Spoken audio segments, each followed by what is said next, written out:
कामचोर बहू। कांता बहन की दो बहुएं थीं, बड़ी कल्पना और छोटी प्रिया। कल्पना का जैसा नाम वैसा ही काम।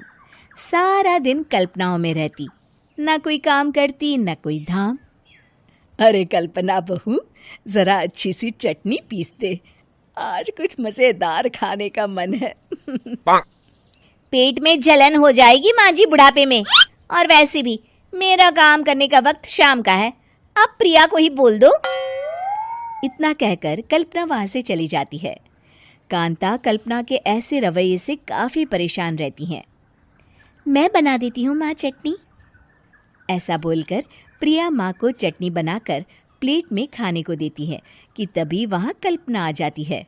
अरे वाह चटनी, जरा चक्कर तो देखूं, बड़े दिन हो गए। अरे नहीं बहू, तू तो रहने ही दे चटनी खाना, पेट में जलन हो जाएगी।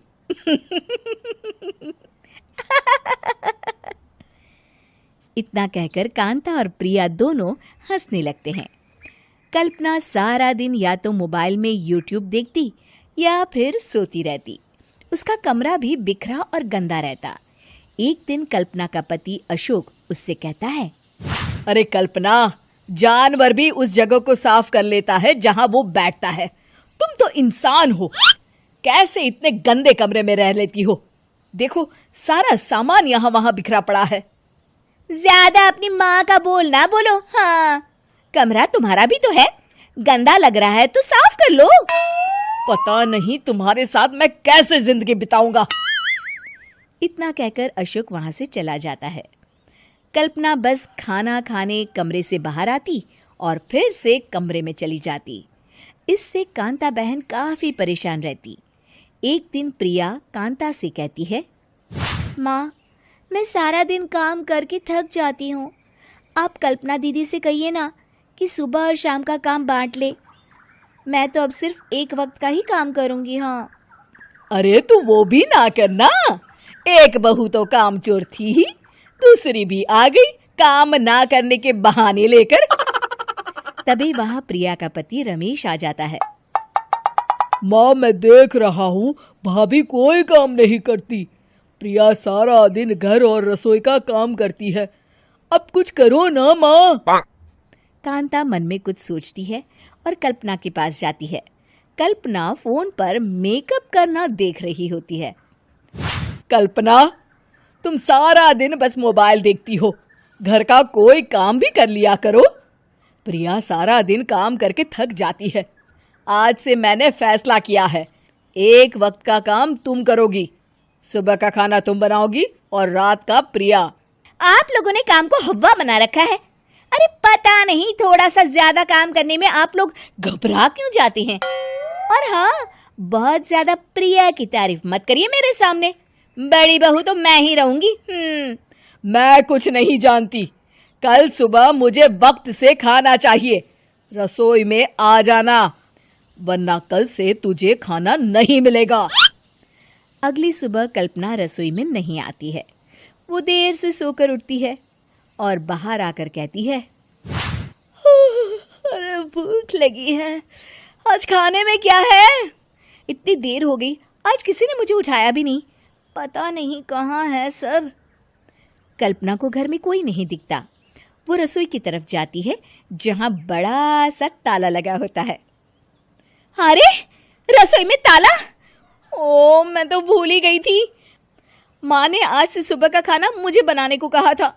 हे भगवान, इतने लोगों का खाना बनाना क्या आसान है?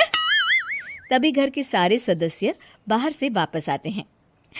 वाह माँ जी, मजा आ गया छोले भटूरे खाकर। मेरे मुंह में तो अभी भी स्वाद आ रहा है। अरे कल्पना, तेरे भरोसे रहते तो हम तो भूखे ही रह जाते। कल्पना को बहुत गुस्सा आ जाता है। अब बहुत हो गया, आज से मैं अपनी रसोई अलग कर रही हूँ, मैं अपना खाना खुद बना लिया करूंगी। कल्पना अपनी रसोई अलग कर लेती है, पर आए दिन उसका देर से उठना और काम न करने की आदत से वो भूखी ही रह जाती थी। उसी के सामने घर के लोग अच्छे अच्छे पकवान खाते और कामचोर कल्पना को जैसे तैसे ही खाना बनाकर खाना पड़ता। पर एक दिन तो हद ही हो गई।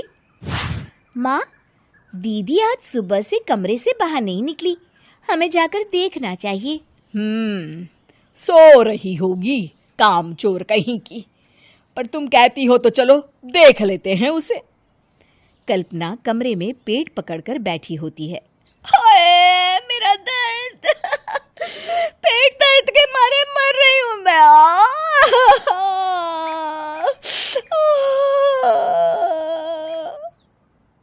अरे दीदी, क्या हुआ? पेट में दर्द क्यों हो रहा है? डॉक्टर को दिखाया आपने? माँ, कल्पना खड़ी होती है और माँ जी के पास आती है। मुझे माफ कर दीजिए, अब से मैं सारे काम में मदद करूंगी, कभी आलस और काम चोरी नहीं करूंगी। हाँ हाँ, वो तो ठीक है, लेकिन अचानक क्या हो गया जो तू काम करने को तैयार हो गई? कामचोर कल्पना। माँ, लगातार बासी और उल्टा पुल्टा खाना खाने के कारण मेरे पेट में इन्फेक्शन हो गया है।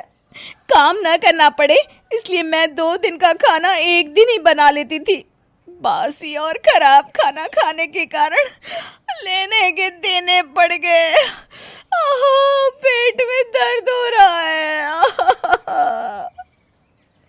चलो अच्छा हुआ, देर आए दुरुस्त आए।